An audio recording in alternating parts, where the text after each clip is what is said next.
They had been married only 4 years, but this was the end of everything. Everything they had just started. My mother held my infant brother to her breast, and my father held my sister tight as they neared the border between Iran and Pakistan. They sat silently, holding their breath, waiting for the sound of the loaded gun as the Iranian soldier checked the cargo truck. They held their breath, but no sound came. They waited for what they thought would be their end, but no sound came. Then they heard the Iranian soldier turn to his comrade and say, "Nothing in this one."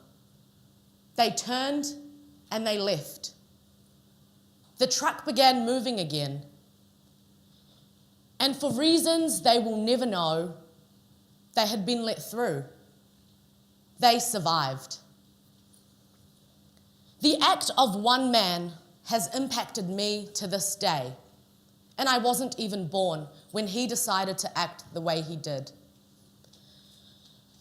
What if you could change the lives of others?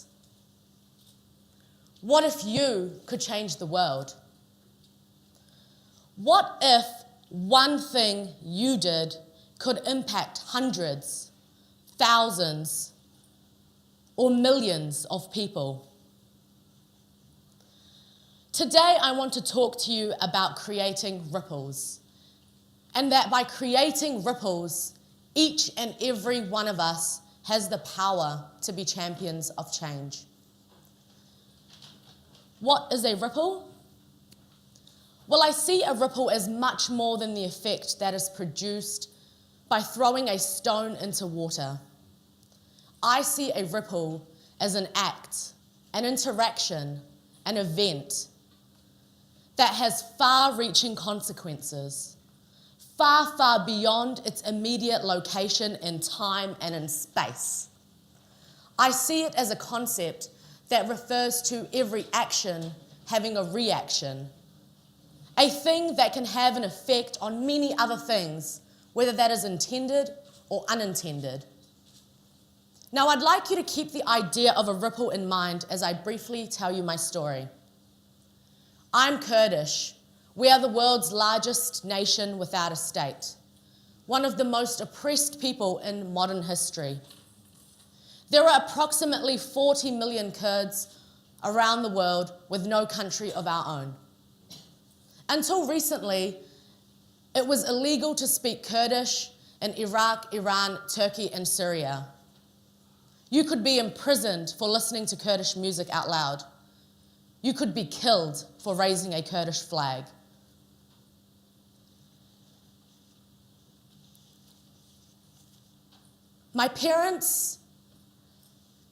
My mother is from the Kurdish region of Iraq, and due to Saddam Hussein's chemical attacks on her village,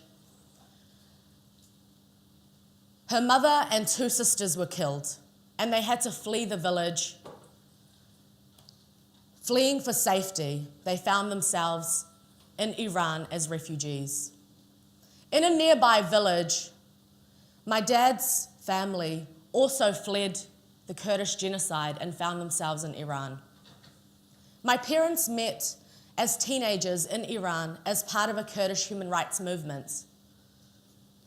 They were labeled political activists because they advocated for Kurdish rights and independence.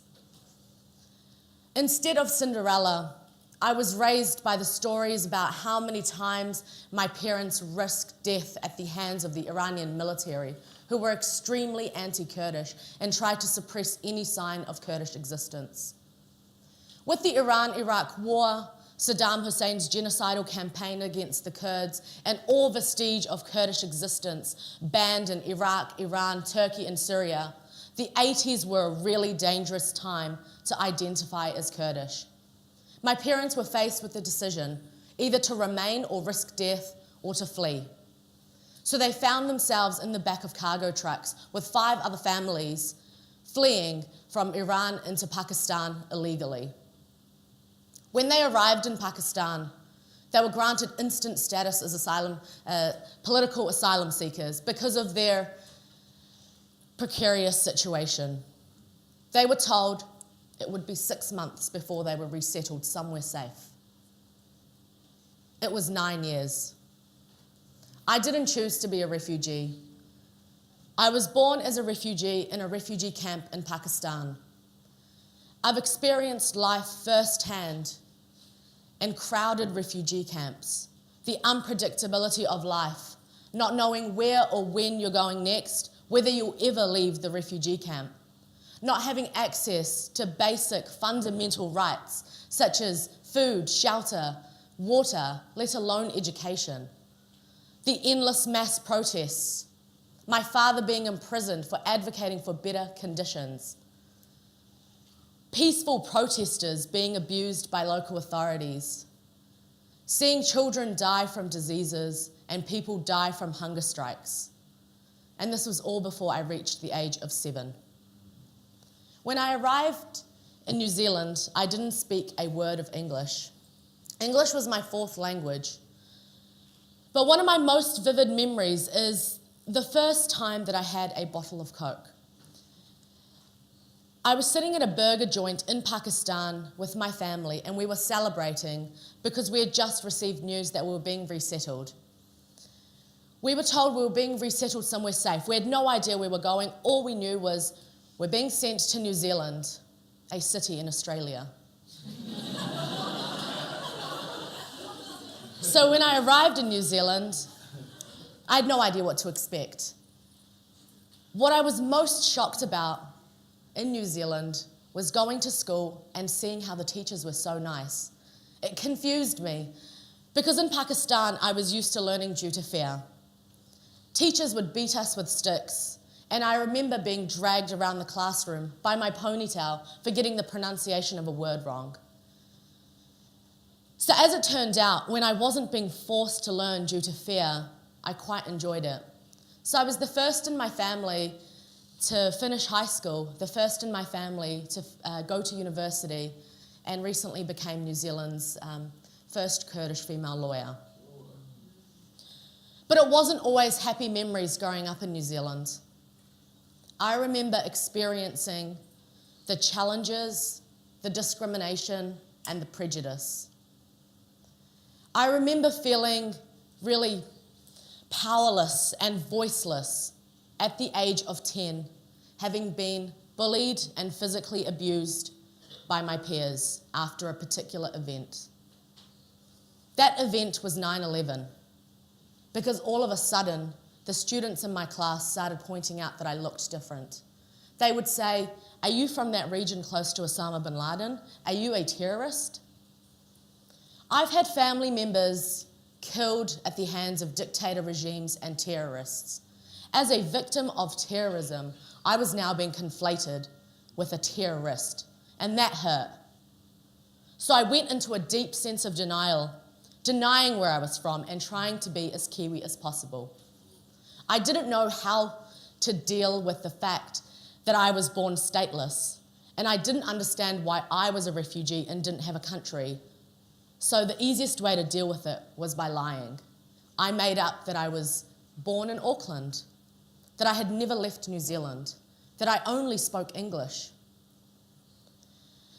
And when people would ask, "Yeah, well, you have a really strong New Zealand accent, but you don't look Kiwi. Where are you actually from?"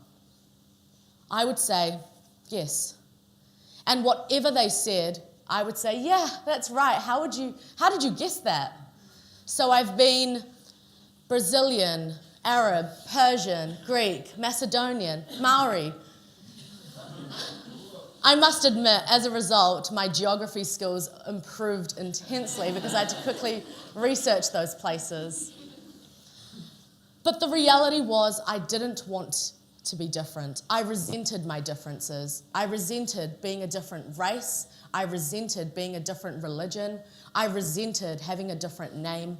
And most importantly, I resented that I looked different. It wasn't until I first visited Kurdistan, when my family was allowed to re-enter after Saddam Hussein was overthrown, that I met my family for the first time and I was exposed to Kurdish culture. I had to cross 3 different borders to see all my family, despite the fact they all lived about an hour away from each other. When I was crossing the border into Turkey, all the Kurdish CDs, posters, maps, flags that I had bought as souvenirs were confiscated. My parents had to physically pull me away from the military officer when I started questioning why my things were being taken. The response I got? Due to national security. So at the age of 13, I posed a risk to the national security of Turkey.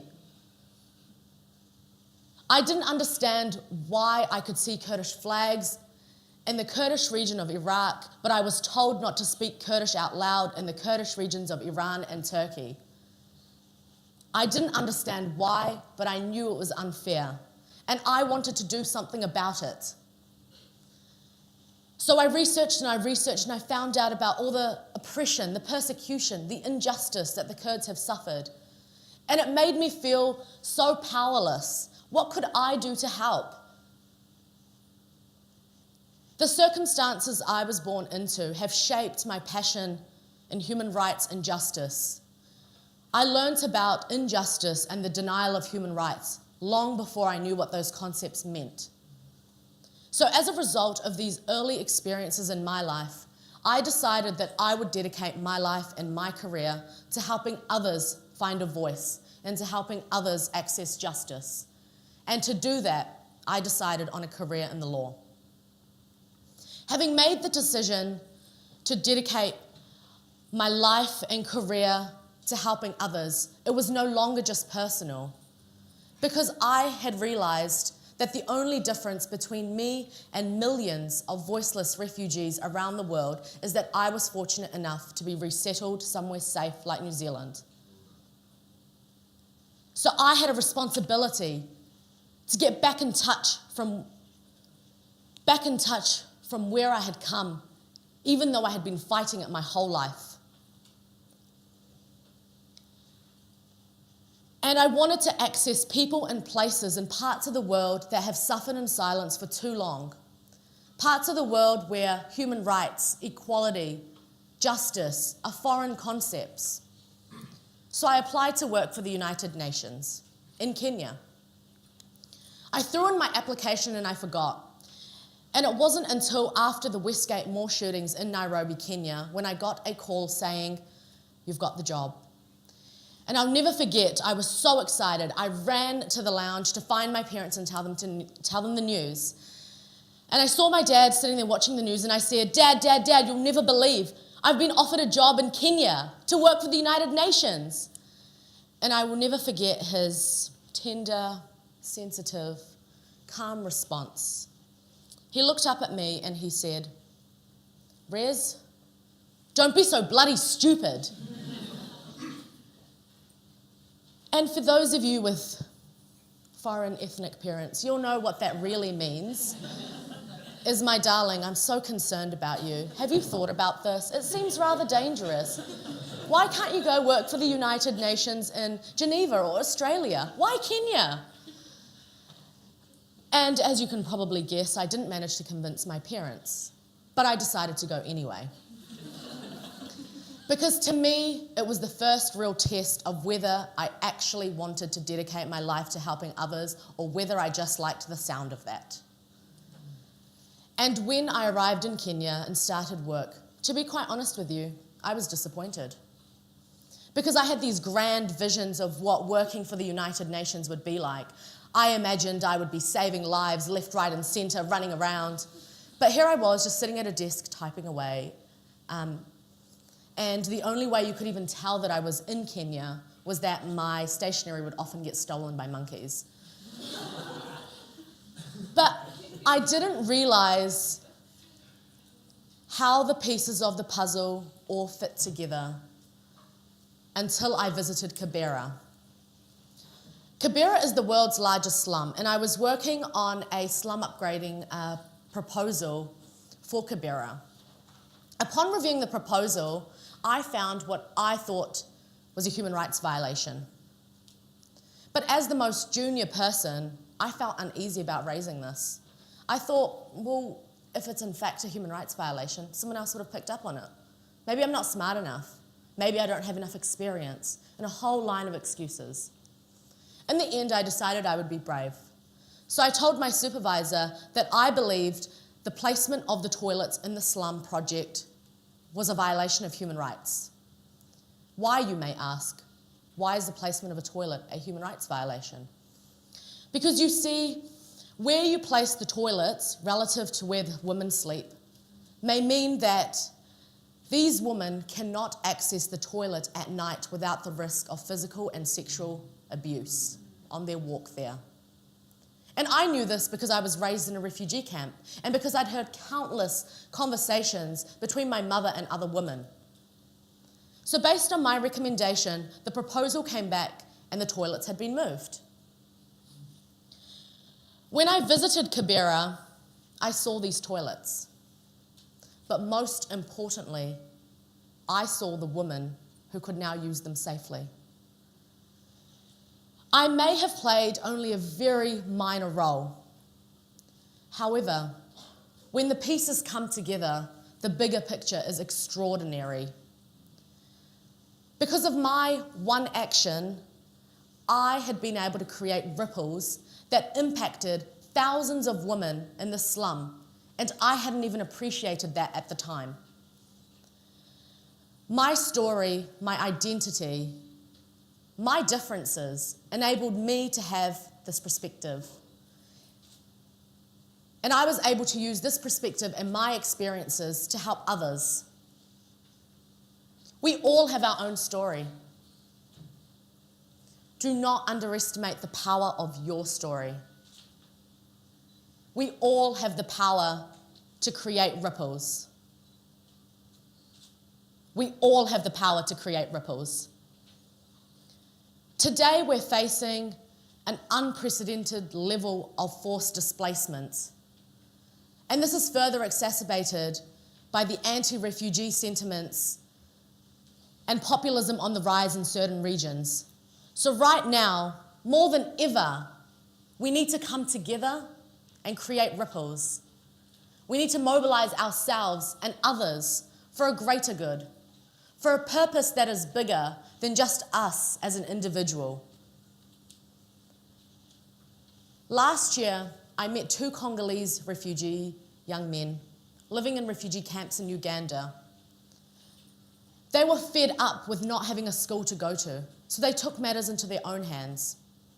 They collaborated with local organizations and created a school for the refugee students in that camp. When I last talked to them, they were celebrating the 600th graduation. As a result of 2 people, 600 people graduated from school. And this was done right from their refugee camp. That one conversation with them last year impacted me and inspired me to establish an organisation in New Zealand. We are all in a position to make a difference to the world that we live in. How big or small, only you can decide. But it's important that we ask ourselves in everything that we do, what am I doing to help my community? What am I doing to make the world we live in a better place? What role am I playing in shaping our future? Mother Teresa said, I cannot change the world alone, but I can cast a stone across the water and create many ripples. I urge you to do the same. Create ripples, and if you have any doubt, in the words of Emma Watson, I ask you 3 questions. Does it matter? If not you, then who? If not now, then when? Champions are people prepared to face difficulty. They're defined by passion, confidence, and the strength from within. We can all be champions, but our task is to discover and unlock our greatness. We can all do something now. Empowered youth transform society, and we can all be champions of change. Thank you.